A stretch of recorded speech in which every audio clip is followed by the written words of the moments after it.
It's up to you. I can do either one. I'm sitting here, so. You're sitting there? Excellent.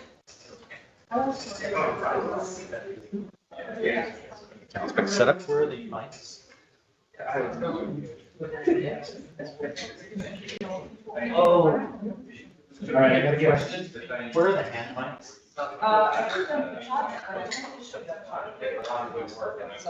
Yeah, it is. Ah, thank you. And this is for the speaker. Yes. We have two. Ralph is already on. Oh, okay. He's already So I can mic'd up. Since I am. Yep.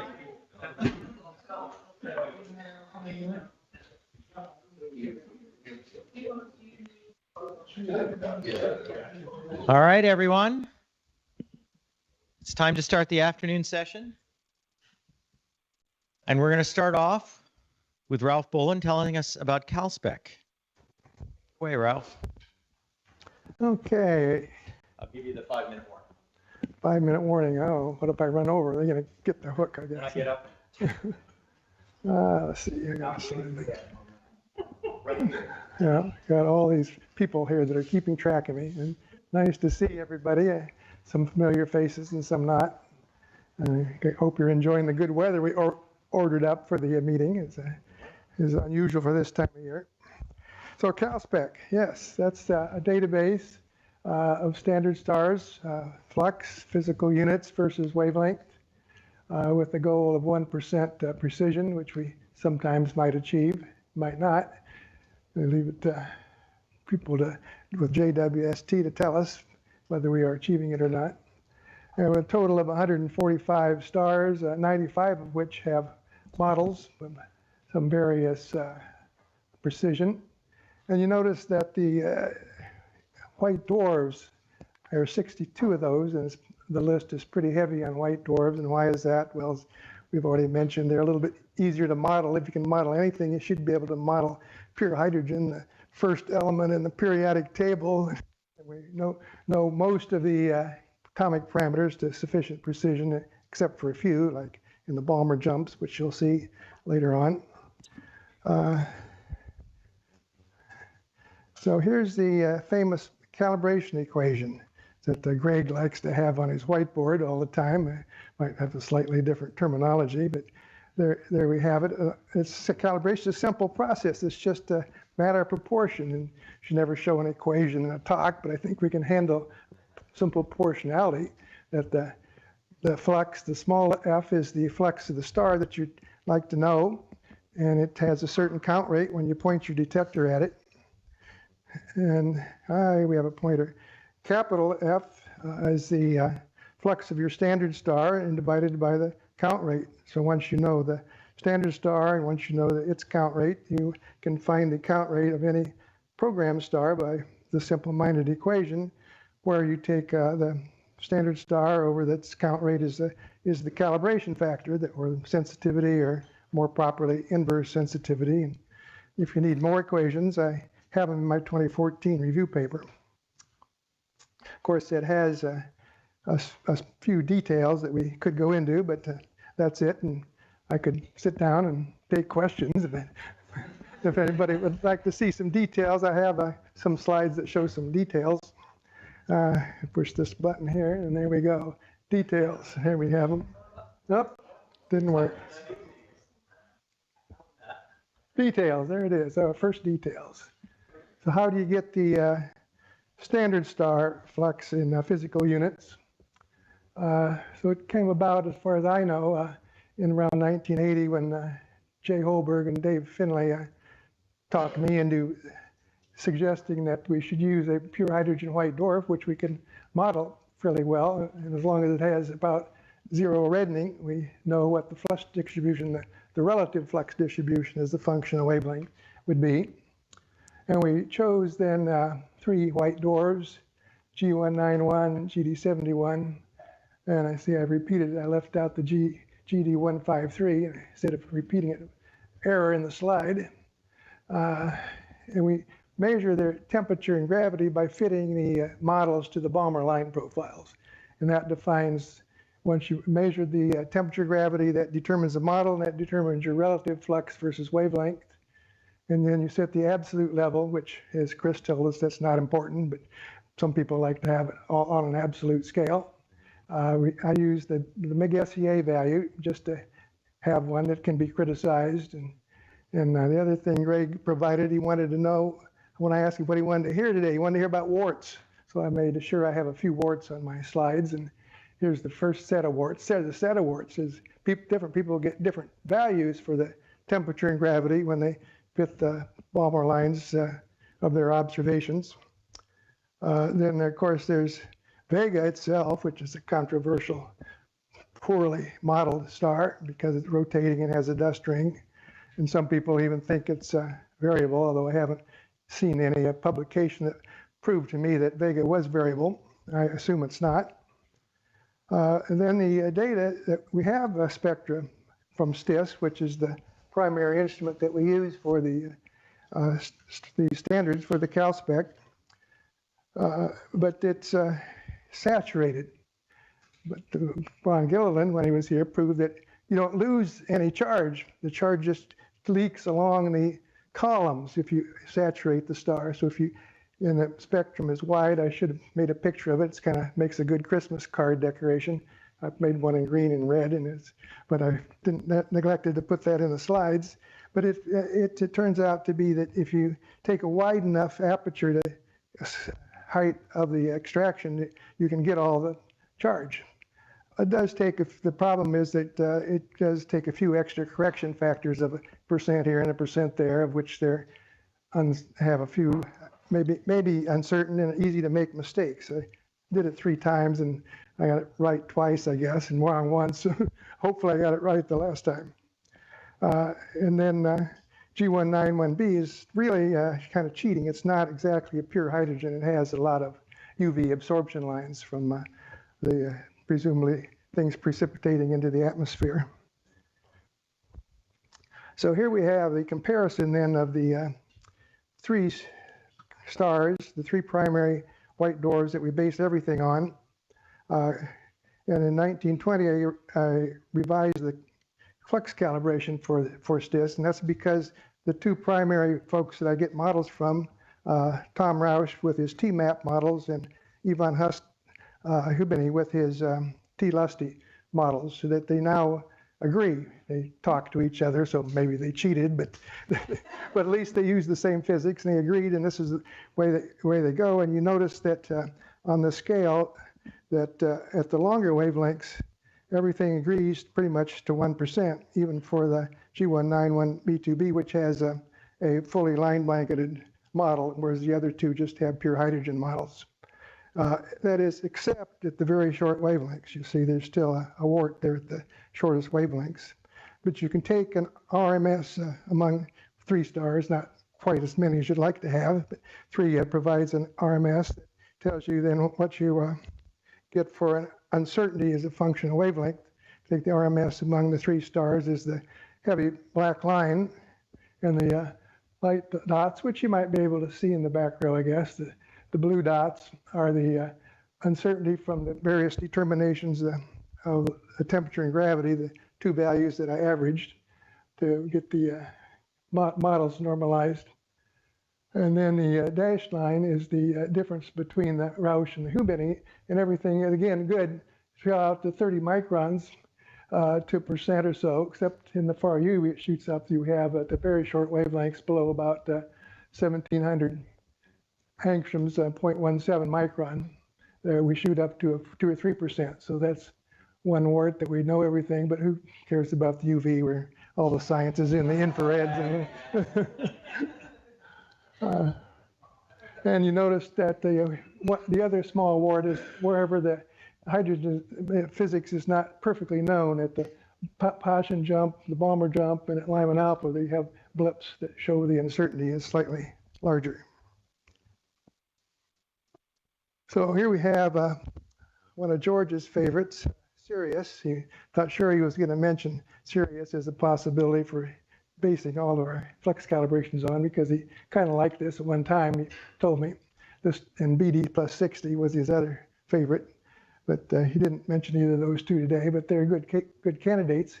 And what we have here is a Sirius model in red from Bob Carews.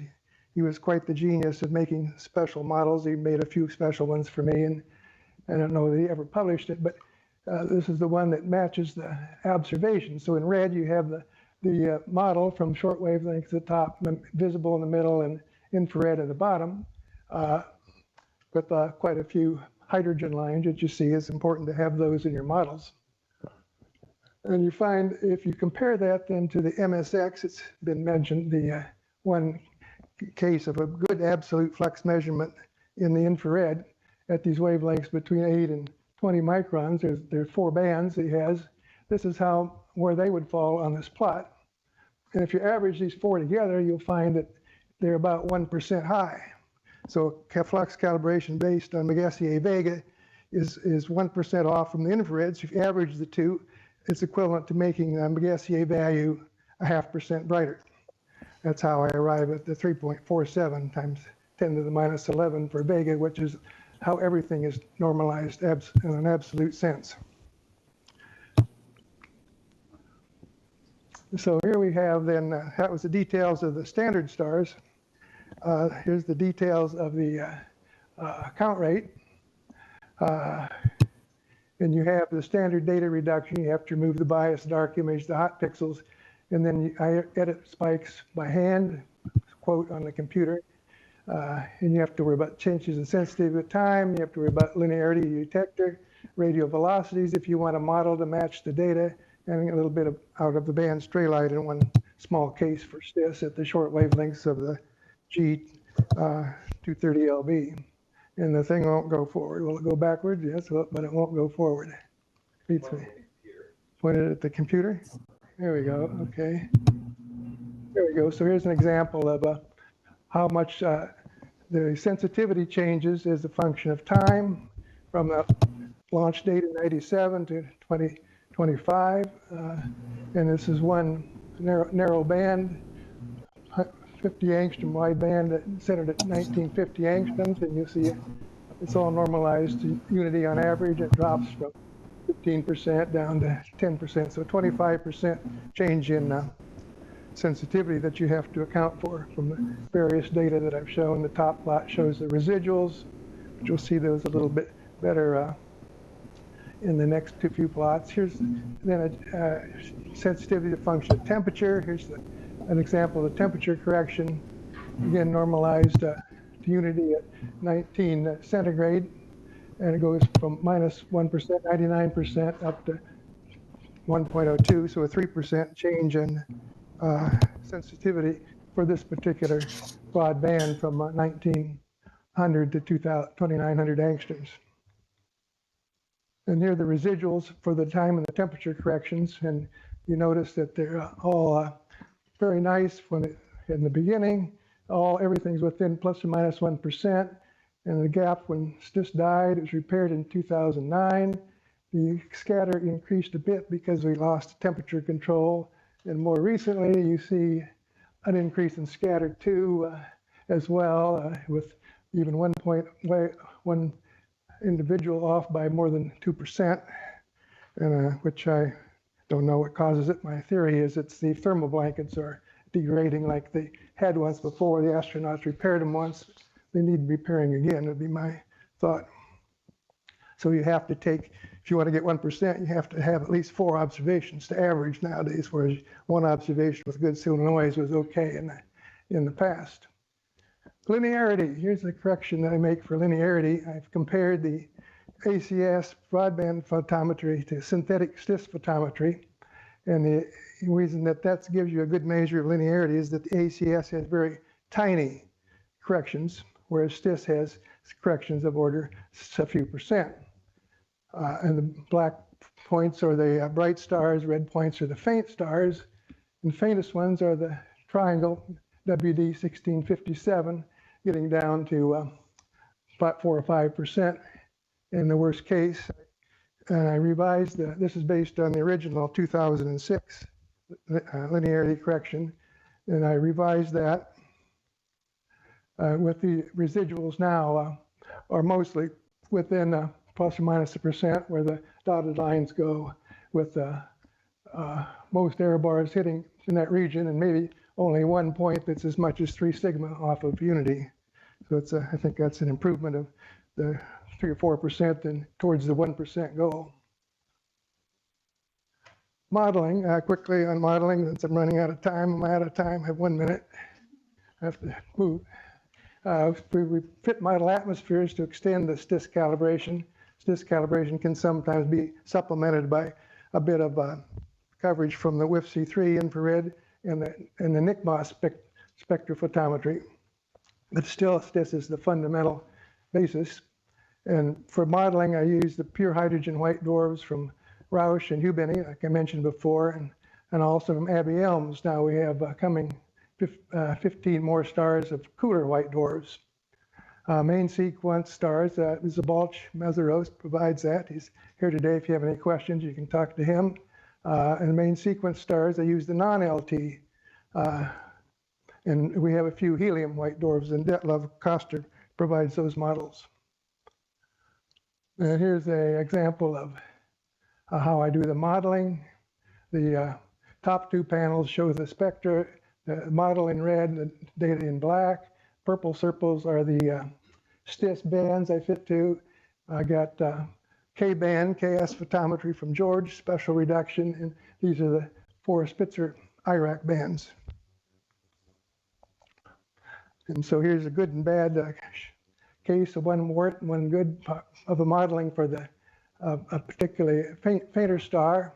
One of Abby Saha's program stars, fairly faint, and it shows at top two panels again of the spectra and the data, and bottom panel shows the residuals, and the green is the WIFC3 photometry, purple is my STIS bands, and the purple and the green, particularly in the UV here, agreed to better than 1% thanks to Annalise's excellent calibration of the WIFC3 based on STIS, shows that she's done a good job.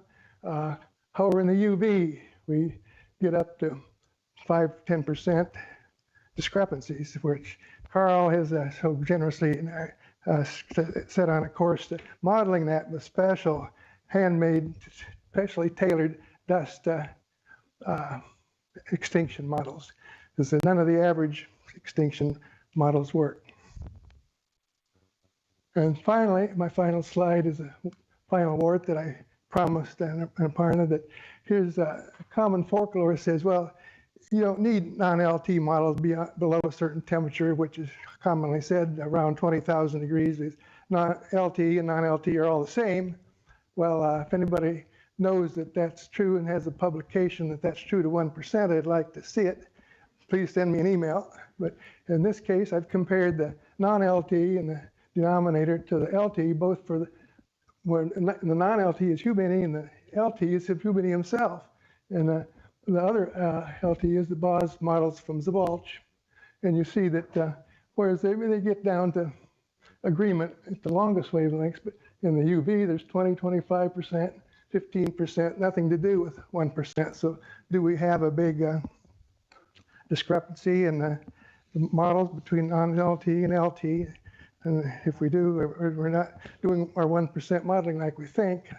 So the answer might be just that if you actually tried to fit a star with non-LT and you fit the same star with LT, that they would give you different temperatures and gravities, but those are just labels, so that could be the answer. It doesn't really matter that non-LT and LT could be equivalent, just that they have different labels in their temperature and gravity. Thank you.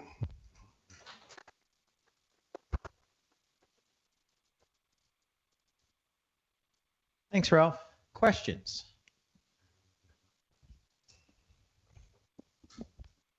This is Greg Hennessy from the Naval Observatory. I use some of your, I use all your CalSpec data for predicting instrumental magnitudes for some of our instruments. But you have about 12 stars in a cluster where on the website you have 82,000 positions with no proper motions, and it's a bit difficult to get a Gaia DR3 cross match. Is there any way that we can get better astrometry for these stars so we can have a reliable DR3 cross match? Talking about these 12 Yes. and that's in the cluster? Yes. Well, those were stars taken in a special mode. They, Charles, I think, was involved, and he can tell us even more about them, but they're all ones lined up in the cluster, and we took the spectrum all at once. So they're spaced up and down the detector, and they would have extra uncertainty from flat fields as a function of the position on the detector.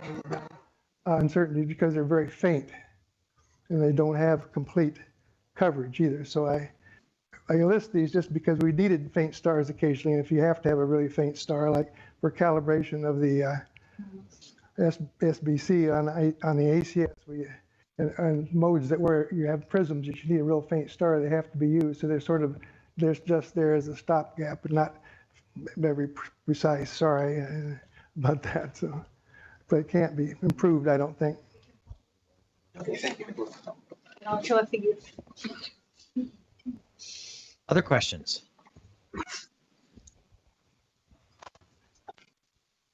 Carlos Allende from the ISC. You showed this variation of the sensitivity with time, your plot, and it wasn't going down all the time. Sometimes it looked like a couple of times it went up. Is Yeah. it noise or something? Yes, I was going to say something about that, but yeah, that's you see the sensitivity going up oftentimes in the early days. See, the early days it goes up, and then there are a couple of flips where it rises. And in the recent problem, we've discovered that there is a drastic fall off all of a sudden, and the team has been monitoring that carefully. But it seems to be real. These little dips initially rise. I always thought that would be attributed to the contamination on the optics, outgassing and evaporating, so that sensitivity could be increasing. At least that was my main picture of why the sensitivity degrades, is because you have polymers coming off the glue and the various components. Even though you try to keep everything to clean room standards, it's still some outgassing and condensing on the optics. Although there are other mechanisms, which whenever I tell my theory, John McEndy always, oh, that could be this, it could be radiation, and it could be that. So there are other possibilities, but that's always the model I have in mind. It was the original one. All right. Thanks. Thanks, Ralph. Let's thank Ralph again.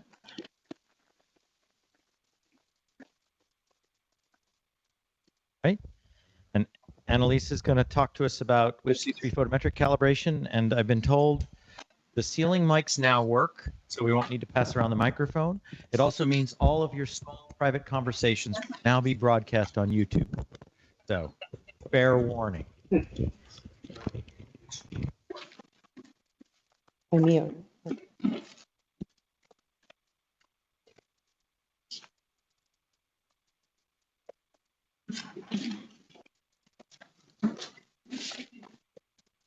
What is the pointer?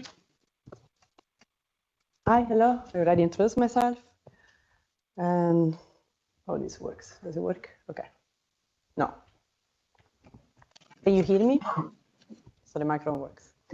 So today I would like to talk to you about a time-dependent flux calibration that we did for both Wi-Fi camera 3 detectors.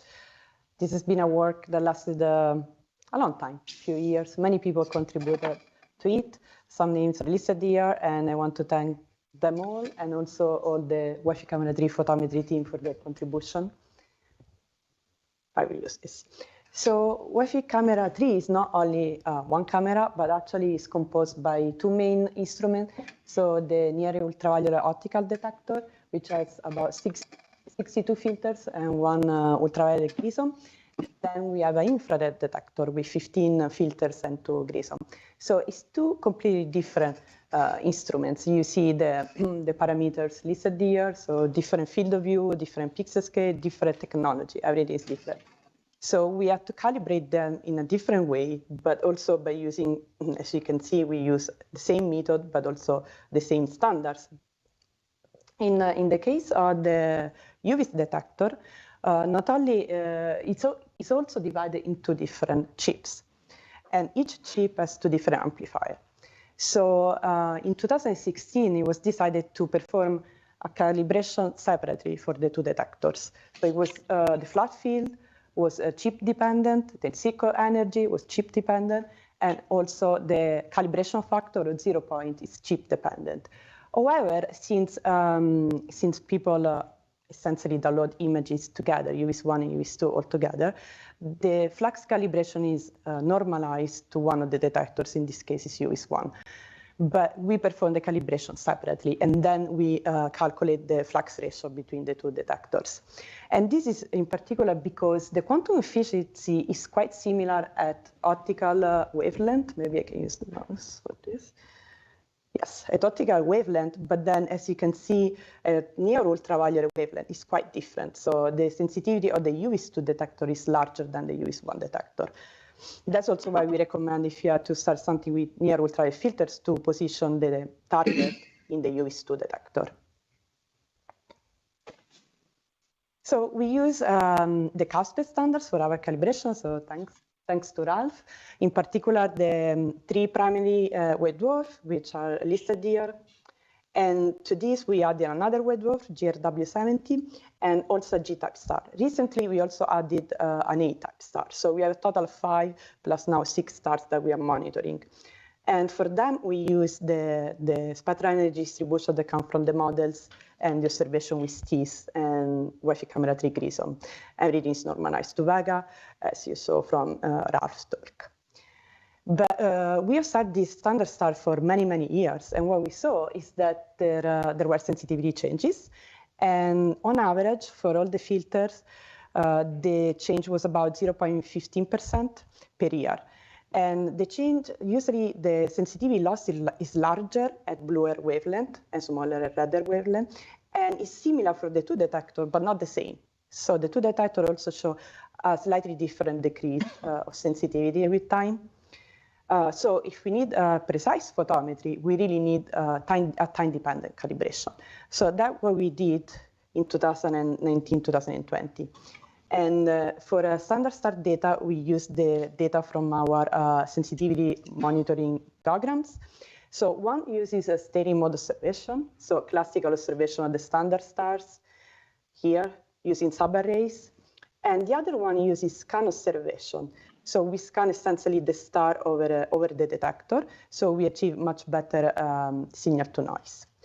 And then we perform aperture photometry on both images after they are corrected for CT. And this is the list of stars that we use. So as I said, mostly white dwarf and the G-type star. So a similar plot was already shown this morning by Chris, since it's available in our documentation. This, though, is a bit different because this is for one of the near ultraviolet filter 218. As you can see, same thing happens for the UV detector. At the beginning, the sensitivity was increasing for at least a couple of years and then start decreasing. So this data started in 2009, so when we started with Wi-Fi camera 3, and they got to 2019. So this is a 10 years time range. And here you can see observation from the different white dwarf. So we didn't use the G-type star for the ultraviolet filters because it has lower signal to noise. And the red points are essentially measurement on a different amplifier that sometimes are offset from the main amplifier, which for us is amplifier A on the UV1 detector. So we had to correct for this spatial change as well. And in green and in blue, you see data for 2 white dwarf scan data. As you can see, the scatter of the scan photometry is a factor of 2 or 4 times less than what you get from stereo mode photometry. So you get a much better precision because your signal to noise is higher. Then you will wonder why we don't use that for the calibration. Well, I will tell you, it's because essentially we don't have yet a very accurate in-circle energy or in square energy correction. So we cannot do absolute photometry, absolute in brackets photometry with the scan mode, but we can stereo mode. But we use it to confirm our trends and to monitor the detector as well. So this is for the A14 filter, which is the same plot that you saw before. So in the case of this filter, there's no increase of sensitivity, it's just a decrease, and it's very linear. Sorry, I forgot to say, in the case of the ultraviolet filter, we use 2 different slopes. We assume that this was linear. There might be a few changes, but they're not like, we cannot really detect them. We don't have the repeatability to really trace small bumps, if there are small bumps and changes. So even here, we assume that the decrease is linear. And we fit all these slopes for all the filters, for all 42 filters. Here I'm only showing the slopes for the medium band and broadband filters. As you can see, again, the sensitivity loss is larger in the blue, and the slopes are shallower towards the red. And then we use these slopes to correct the photometry of all the standard stars to what we call our reference epoch, or time zero, which is June 26, 2009, when Wi-Fi camera 3 started serving. And this is what I was telling you about the scan photometry. We also recalculated the slopes based on the scan data, but we had only 4 years of data, so much shorter time baseline. But in spite of that, we retrieved very similar slopes with the scan photometry and the steering mode photometry, which is a good confirmation of the sensitivity loss rates that we are using in the calibration. Then, since we have this, the possibility to correct for time sensitivity changes, we decided for a few filters to recalculate also the in-situ energy correction, in particular in the near ultraviolet filters and in the radar filters, or the most used filters. And we can correct the observation for time dependence, and so we can get more accurate fluxes. And so what happened is that, in particular, for the near ultraviolet filters that you can see here, we corrected the in-situ energy, and now it's more in agreement with the models that were published in 2009. And we also corrected the in-situ energy correction a longer wavelength here, and it's more in agreement with the models. I'm not going to go in details of the in-situ energy correction, but you can check my paper here and the ISR if you want more details. So what we do, we correct the standard star photometry to the reference epoch. We use the in-situ energy correction to bring the photometry at infinity, and then we determine our calibration factor. Then what we do, we compare the photometry of these standards to the photometry that we derive from the CASPEC spectral energy distribution. So this is a ratio of the observed photometry count rate over the systematic count rates. As you can see, the values are around 1 with a room mean square of 0.5% for the medium and wide band filter. If the narrow band filter have a little bit larger dispersion, but at least for the main filters, we got 0.5% internal precision. So results. Your 0 point were based on only 6 years of standard star photometry, and they are no correction for time dependence. The new 0 point, the one that we delivered in 2020, are based on 10 years of data, some new in-situ energy values, and a time dependence correction. As you can see, this is the difference between old and new 0 points, and the 0 point become brighter because we are correcting for the sensitivity changes. What we did then is test for photometry. So these are multi-epoch observation 606 of the center of the globular cluster omega sun, which actually is the data that were used to discover the intermediate blast backcore the director was talking about before. So very important data, you know. But if you just don't correct for time dependence and you use the old calibration, you get the CM point. When you perform photometry, that's what you get. It's a 2% difference over 10 years, essentially. So when you use the new calibration, so what it's doing, the calibration was implementing the pipeline, is actually providing new inverse sensitivity values in the header of the images, which is the FLUX value that you need to correct your photometry. If you correct your photometry with that value, you get the black points. So as you can see, the trend is flat. And then we also did other tests by using the steering mode, the scan mode photometry for 2 standard wave dwarf in the A14 filters. These data were also collected over a 12 years baseline. And essentially, if you don't correct for the time dependence, you get the CM point, but then when you're correcting for the time dependence, you get the black points. The case of the scan photometry, it's what I was telling you before, we still don't have an accurate n-square energy correction to apply. That's why these values are not on 1, essentially. So these 0 point were delivered and ingested in the pipeline. So we suggest if you have older data collected before 2020, re-download the images so you get the correct FLUX values in the other of the images and the correct pixel value, because we changed the flux ratio between the 2 detectors. So we also changed the pixel values. Something that won't be true for the infrared detector. So in the case of the infrared detector, we had more trouble in determining the sensitivity loss rates, because the repeatability is worse. So we are getting a repeatability of 1%. So when we were using the standard star data over 10 years, we weren't seeing a real trend. We couldn't determine a trend. So we use different methods, in particular, observation global cluster, which instead of 3, 4, 5 stars, there are thousands of stars. We use scan mode observation, which I was telling you that are more precise, higher signal to noise of 5 stars in an open cluster, and also Grissom observation of some Caspec standards. And by using these different methods to validate each other, then we determine the sensitivity loss rate of the infrared detector. And we have loss rates of about 0.12% in the bluer range and about 0.06% at the redder range. So if you want more details about this, please check Maria Rosa Marinelli's poster. I will point directly to the results. So we use these rates to, again, normalize the aperture photometry of the standard stars, five standard stars that you see listed here, the white dwarf and the G-type star, to the reference epoch, which is the same for the infrared detector and the UV detector. And these are the ratio of 7 syntactic count rates. Even in this case, they cluster around 1 with a Roomy square of 0.5% for the medium and wideband filters. And then this is to show the difference between old and new 0 point. It's a bit complicated, this plot.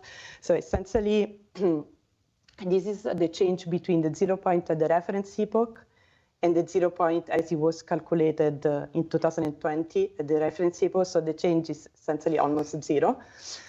But this is the change if you don't correct for time dependence. So if you calculate the 0 point right now and you compare it with what was the reference epoch. So we have a change of about 2%.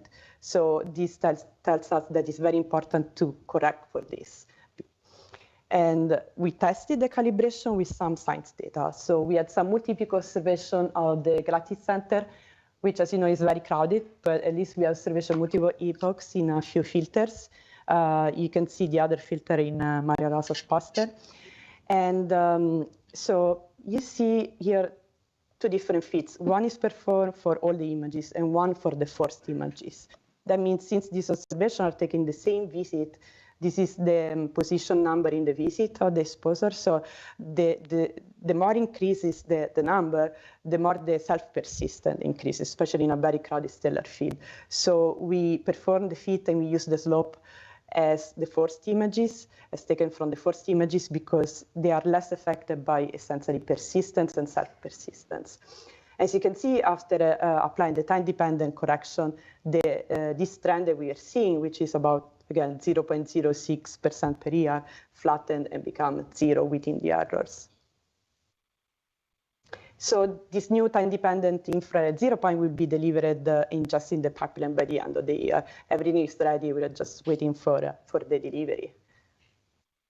So concluding, we got time-dependent calibration for BOT detectors with an internal precision 0.5%. And if you want more information about the infrared detector, please check Marinelli's poster. And it's very important that we have a time-dependent flux calibration for detectors that show time-dependent sensitivity changes, because Wi-Fi camera 3 has been observing since 2009, so it's 15 years. And over this lifetime, the flux can change by 2%. So especially if you're interested, for example, in time variables and TV studies, or you want to reach sub-percent photometric accuracy, then you definitely need to use time-dependent 0 point, and it's what we provide to the users. And we keep monitoring. We have a steering mode and scan mode programs to monitor the sensitivity change of BOT detectors to see if something changes. So if you want more information, you can check this ISR. All the ISR are available in the Wi-Fi Camera 3 main webpage. You can check our calibration webpage and my paper published in 2022. Also, we have some Jupyter notebooks that show the user how to calculate this time-dependent 0 point for whatever filter, whatever epoch or observational setting. Thank you.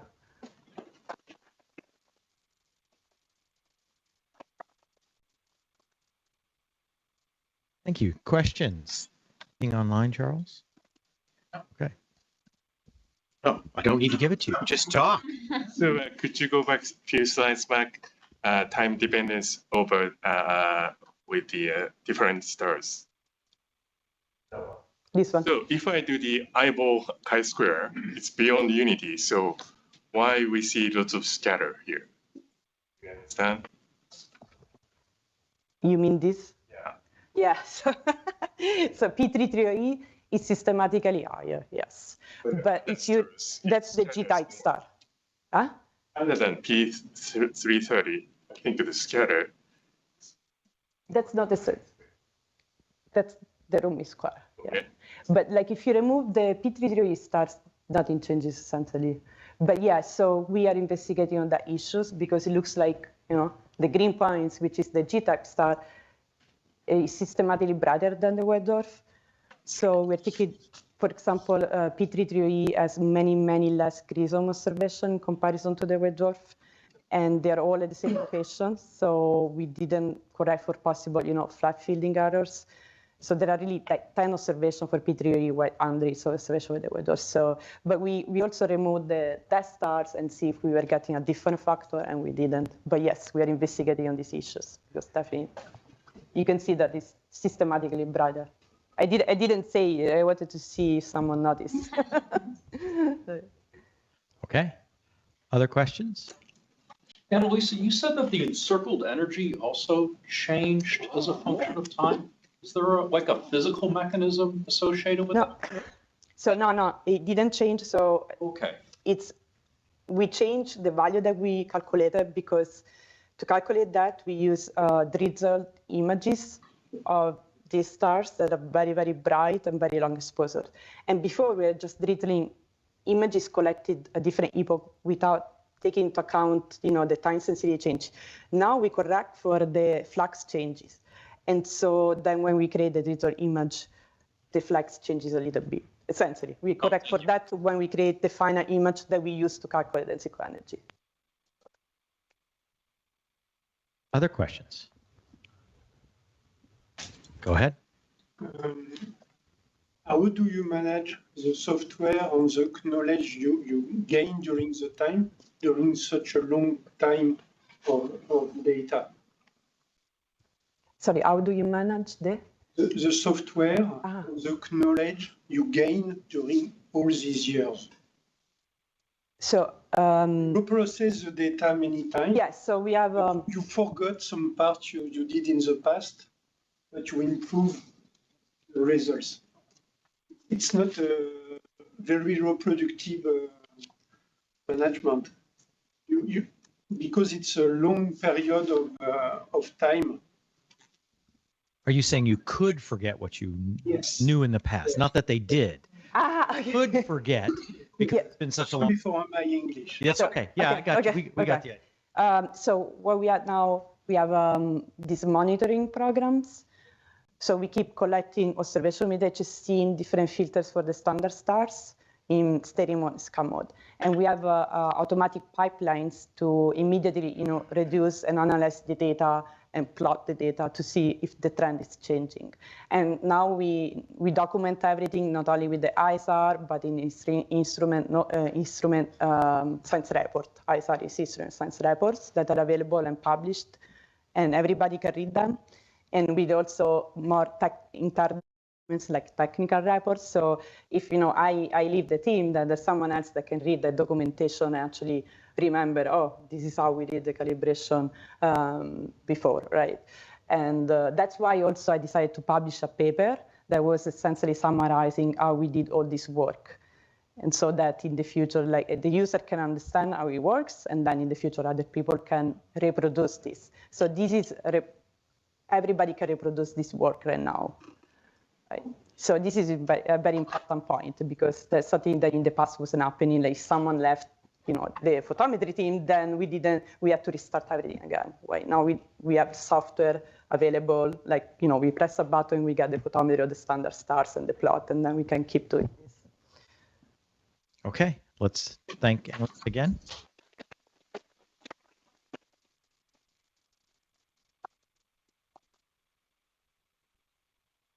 Carl, Yes? can I ask if you can still use the microphone in the room? So I can't hear people sometimes. You can't hear people, they can hear online, but not you. Darn.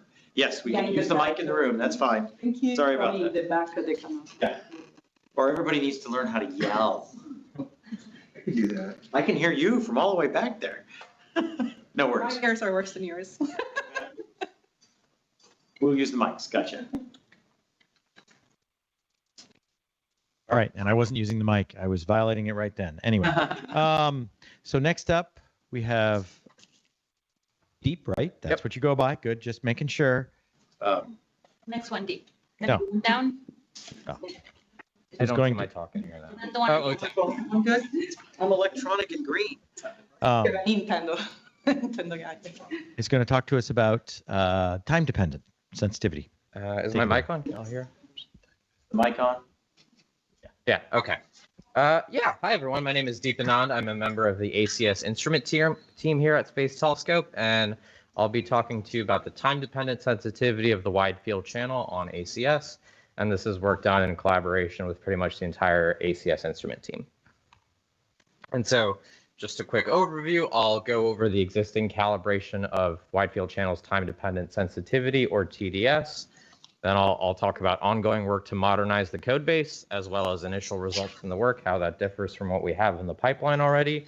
And I'll also go over some parallel work that's being done on a sort of Uber-Cal model that it has, as a side effect, independently determines this TDS. And so the wide field channel experiences small but non-zero sensitivity losses year over year due to optical effects that I won't pretend to understand. The current pipeline implementation of the TDS correction that's in there is described in detail in Bolin 16, in AppJ, and Bolin 2020 in an instrument science report, as well as many works that have preceded this. And it's relatively basic idea. We rely on yearly observations of 3 white dwarf primary standard stars. You've seen these numbers here a bunch of times today already. Here's GD71 on the right here. That's what that's a cutout, but that's what a typical observation looks like. And so we take these at the same position on the detector on AMP B at roughly the same position, pointing uncertainties to mitigate flat field concerns. And the analysis is done on combined exposures so that we can reject any cosmic rays, though those are typically not a huge concern because we have very, very short exposure times. The photometry is performed within a 20 pixel photometric aperture, 1 arcsecond aperture, and the background is measured from outside the nominal infinite aperture radii at 6 to 8 arcseconds. And so some complicating matters, there have been some discontinuities, I'll call them, throughout the lifetime of the wide field channel. At some point, the side 1 electronics failed, and so we had to switch to side 2. And this happened in 2006, and it also came along with a change in the operating temperature of the wide field channel from minus 77 degrees Celsius to minus 81 degrees Celsius. And in 2009, of course, we had servicing mission 4, and we had the CCD electronic box replacement, and so these two incidents sort of cause lurches in the time-dependent sensitivity. So the way we get around this is we effectively just treat the post-SM4 wide field channel as a unique instrument with its own time-dependent sensitivity, not tied to anything that happened before necessarily. And so since SM4 in 2009, I'm showing on the right here, the green points are the post-SM4 points. This is from Ralph's semi-recent ISR. We show a time-dependent sensitivity loss that is consistent throughout the 8 broadband filters, which are those green squares. And it's about 0.06% per year, and that error is the error on the mean. And so the adopted loss rate that goes into the headers in the photometric calibration for the pipeline is monochromatic. It's a single value with that dashed green line, and all the filters are broadly consistent with this single loss rate. Another complication, because that's what keeps things interesting, is for 3 cycles we decided to implement post-flashing of the data because we have very short exposures, and so there's not a lot of background, which makes CTE corrections difficult. an issue that came about was that these data should show a larger signal than expected, and it's not really explained by any of the various forms of CTE correction. And what we ended up doing is we tabulated that there's about a 12 millisecond excess in these flash data. And so if you empirically correct for that, it brings the things into the line with the rest of the unflashed data. And so perhaps there's some sort of quirk in the flash commanding procedure or something else like that. But for now, we just deal with it empirically and we proceed along. And so, that's what the code is. And so, sort of my talk is done, but not really. And so right now we're working on modernizing the TDS code. It's the previous implementation is written in IDL, and it requires a highly specific computing environment to run. And so we're rewriting this in Python. We have a preliminary version working, and we're doing other minor updates as well, making sure all the calibration observations are on the same Cal ACS version, and little details like that. And so, the preliminary results are we see the same TDS loss trend with filters, and that it's roughly monochromatic. And so that's the blue points you're seeing down below there. If you look very carefully, you can see that it follows the same trend about the average line, in that the first one's below the line, the second one's above the line, the third one below the line. And it makes sense. It's the same exact data, right? So we shouldn't see anything drastically different. Average is actually different by non-zero margin. The delta is about 0.03% per year, and we don't know what's going on at the moment. We're working on investigating this. So it's a broadly consistent value, but it's potentially problematic in very specific circumstances. So if you're taking data, comparing data over long time scales, and you need really high precision, sub% work, it's potentially problematic. And of course, it depends if you care about absolute versus relative measurements. That being said, other factors such as evolving CTE, which we do correct for, but the corrections have some inherent uncertainties, are likely to be an equivalent, if not larger, concern over those long time spans. And so that's the current state of that work. Now, I also want to talk about a parallel work that's been done by Russell Ryan, Andrea Bellini, and Yotam Cohen, which was just published in a recent ACS Instrument Science report.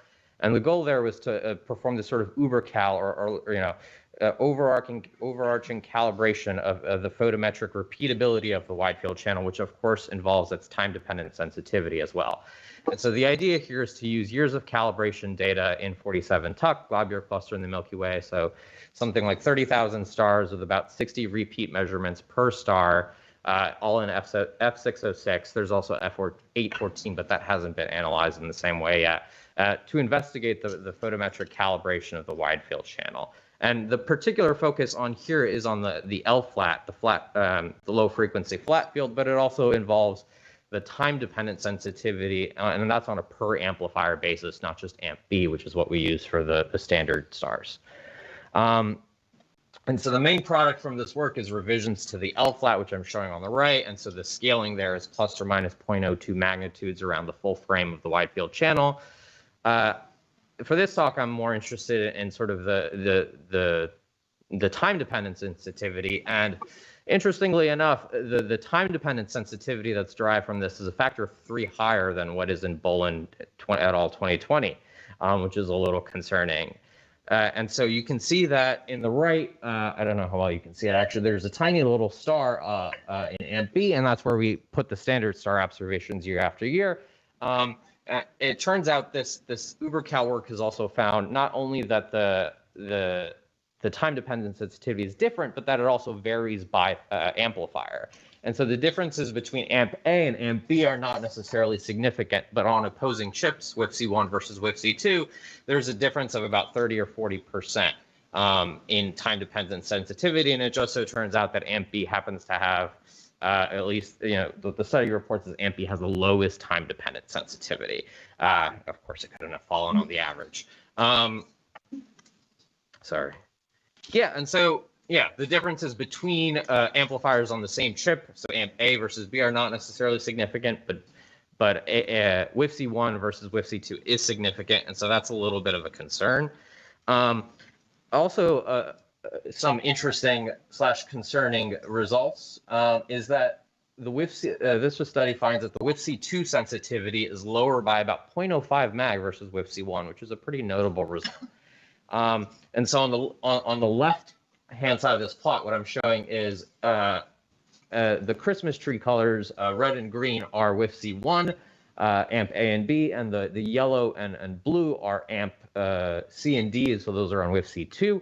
And on the left, this is effectively a light curve for this one particular star in 47 Tuc, but the 0.05 mag values derived from the ensemble. And you can see that those points are systematically offset on the left. The WFC2 sensitivity, the yellow and blue points, are depressed by about 0.05 magnitudes. And if you make the correction for that from the ensemble and you apply it to each star, this just happens to be the star with the most data points, you see that things fall much better in line. The scatter is dramatically tightened, and things are a lot happier. Okay, so that's a little weird because we've looked at this before. We've thought to look at this before, and I say we, I mean Ralph and others. It's not an effect that's shown up in past calibration work. So Bolin in 2012 shows consistency of the white dwarf, that one, to within 0.5% in 7 positions around the full field of view. We're taking out the 1 point that happens to lie near the chip gap because the background is hard to tell there. And so, okay, that was consistent, and there was other work done, and we didn't see this kind of effect in WFC1 versus WFC2. They're from the same wafer. And there has been some external work showing other position-dependent magnitude offsets, but those aren't just WFC1 versus WFC2. They actually have a pretty complex pattern. So on the top, I'm showing you a plot from the Panchromatic Hubble Andromeda Treasury Survey, this particular paper by Williams et al. And so you can see that there's a position-dependent magnitude offset, and it's not WFC1 versus WFC2. It's got this actually really complicated pattern. The full scale, most of the scale falls within plus or minus 0.02, 0.03 magnitudes there. It has a suspiciously, and it just so happened that from this ISR that they chose the same color scheme without knowing about the other paper. And so it makes the comparison a lot easier. That looks a lot like the L flat, which is intriguing. All of this to say is we've seen, there's been hints of sensitivity differences along about the chip in different places in the field of view, but not like a clear WFC1 versus a WFC2 thing like we're seeing with this UberCal model. Okay, so what do we do? I can't go back in time to collect all the data that I want to do. We're looking now carefully at CTE effects. So the TDS work is very bright stars on very faint backgrounds. So it's using a sort of custom CTE correction that was derived by Bolin and Anderson in 2011. And with a very high reported accuracy, but of course CTE and TDS are partially degenerate because they both cause you to lose flux within a specific aperture. We're also working to set up cal-observing programs to observe standard stars across the full field of view. This is especially relevant and urgent because of the potential impending loss of the wide field channel as well as with CPR. So we're working to set those up real quickly. Yeah, so that's what I've got for you.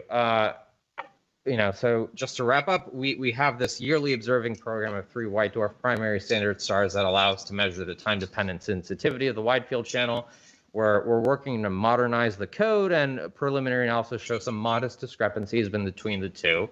But there are some larger discrepancies seen with results from this UberCal model that also finds potential offsets between WFC1 and WFC2. And so we're working diligently to set up things to try to figure out what's going on.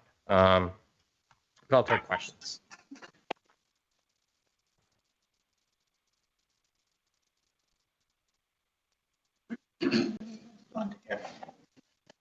YouTube stream. Oh, we might have lost the YouTube stream. Talk amongst yourself. No, just kidding. Good. Streaming? There's one report of it, but that doesn't. We keep going. Yeah, no. Questions. I saw this one over here first. Try to pass it back. Hi, Eli Rykoff. So that's super interesting. Is this on? Yeah. Two questions. One is L flat. Is that an illumination correction? Is that or what I would call an illumination correction? I think so. It's the low frequency flat field. Low frequency flat field. Okay. So it's a we should talk more. Then the other question is, have you looked? Does this variation have any chromatic dependence on the SED of the sources? Have you looked at that? No, we have not looked at that. We've only done the analysis in one filter. There's also right, but if you if you know the colors of the sources, they do have different, red and blue sources will have different, slopes in that. I'm not sure if Russell and team have looked into that, but we should. Okay, thanks. Matt Ash, Smithsonian Astrophysical Observatory. I was wondering if you had the same abundance of data in the archive as you were able to analyze for your UberCal at F6080. So you're saying if there's other fields that we could look at? No, I think you said you had coextensive data in another filter. In F814, I think. Yes. So I don't know if it's as extensive, but sorry. I don't know if there's as much, but yes. Okay. But one of the plans is to look at it in F814. Right. Okay. Hi. About halfway through, you mentioned that to better characterize CTE, you acquired some data with post-flashing enabled. What does post-flashing mean? Yes. So the CTE corrections, so for the charge transfer efficiency, it's more those corrections are not well defined at very low background. So post-flash is basically an illumination of the CCD that adds extra background that we then subtract off before we do our analysis. There's some complications. So for wide field channel, the post-flash is not uniform. So there's a noise level there also. But yeah, it's an extra illumination of the CCD. Yeah. Thank you. Other questions? I have one question for you. Oh, I think I saw a hand. Is UberCal the same as kind of like self-calibration? I'm a little, what does UberCal really mean? It's term used in the literature, and I think also the supernova community uses the term. I think it just means like big calibration project. Yeah. Okay. I just wanted self-calibration. It's the term specifically for the SDSS self-calibration from Padmanabhan et al. From whatever year. Yes, that's the. Gotcha. I just feel it leaves us no room for the next level. Yeah, super UberCal. Super duper UberCal. I don't know. You're making it hard here. All right. Was there any other questions? All right. Let's thank.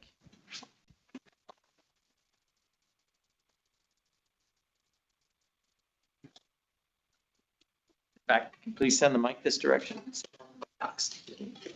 Thank you, Mike. Thank you. You can almost get it back there. All right. We're going to have Savea talk about STIS. We used to have a padded cube we threw around for the mic, but decided that was a bad idea. Take it away. Hi, everyone. So this is not a time-dependent sensitivity talk. I know we've had like 3 previous time-dependent sensitivity talks. But we will hear very briefly about that correction, how important it is to derive accurate flux calibration, absolute flux calibration.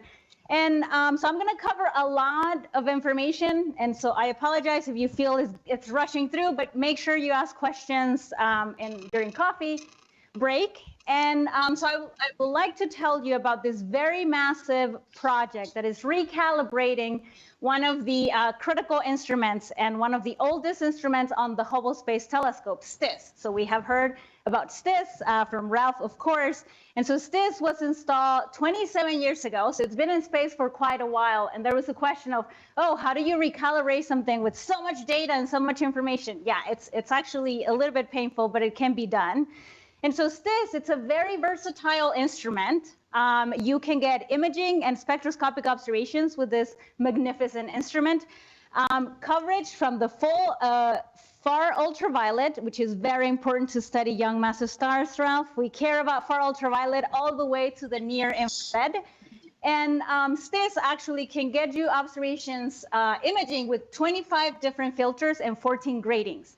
And 14 gratings might not sound like a lot, but when you use the different grating configurations with different central wavelengths, you end up with 130 settings on STIS that we need to recalibrate. And this is excluding the prism configurations. So we can get a shell spectroscopic observations at medium and high resolution in the far ultraviolet and near ultraviolet. You can get this very powerful mode on STIS is getting spatially resolved observations using the long slit mode. And this covers far ultraviolet all the way to near infrared. And again, the imaging capabilities cover FUV, NUV, and optical as well. And so why are we initiating this massive STIS flux recalibration work? So this is the team, incredible team of scientists that are leading this project. And so the question again, why are we recalibrating STIS? Well, a few years ago, Bolin, so Ralph and collaborators, they actually released updated atmospheric models for the 3 HSD primary standard stars. And so that meant that depending on the change, the magnitude of the changes, we might need to then recalibrate every single one of these modes. And so when we take a closer look at the magnitude of these changes, so the previous calibrations of the different modes rely more or less on the CalSpec version 5, and the new release is CalSpec version 11.